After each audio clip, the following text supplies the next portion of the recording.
Bah, écoutez, c'était très impressionnant parce que il y a un enjeu très fort dans ce procès. C'est la première fois qu'un État étranger poursuit 2 journalistes français pour diffamation en France. Donc en France, pays de la liberté d'expression, liberté de la presse, bien sûr. Donc on a eu le sentiment que l'État de l'Azerbaïdjan voulait exporter en France la censure qui a lieu en Azerbaïdjan.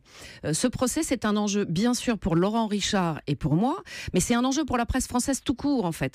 C'est est-ce que oui ou non, à un moment, la Corée du Nord, la Turquie, va pouvoir attaquer, si le tribunal donne raison à l'Azerbaïdjan, ce sera le cas, les journalistes français qui vont qualifier de dictature ces pays 47 fois par mois. Parce que quand on parle de la Corée du Nord ou quand on parle de la Turquie, quand on parle de la dérive autoritaire de Erdogan, par exemple, on va pouvoir être attaqué en France. Donc c'est un enjeu extrêmement fort pour la liberté de la presse en général. Mais vous avez été sommé de vous expliquer sur la définition que vous donniez au mot dictature. Oui, bien sûr. Enfin, pas sommé, c'est normal aussi. On est prévenu devant un tribunal et moi, je suis une justiciable comme les autres et je me considère comme telle.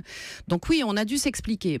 On a dû d'abord expliquer que ce lancement, il a été écrit après 1 an d'enquête et que chaque mot était pesé et que si on avait écrit le mot dictature et la phrase dictature parmi les plus féroces au monde, c'est tout simplement qu'on avait vérifié des choses qui journalistiquement nous mènent à penser que c'est une dictature. Lesquelles ? Je vous les explique. Est-ce que oui ou non, le pays est dirigé par un clan ? La réponse est oui. Est-ce que l'opposition est libre ? La réponse est non. Est-ce que la presse est libre ? La réponse est non. Est-ce que les élections sont entachées d'irrégularité ? La réponse est oui.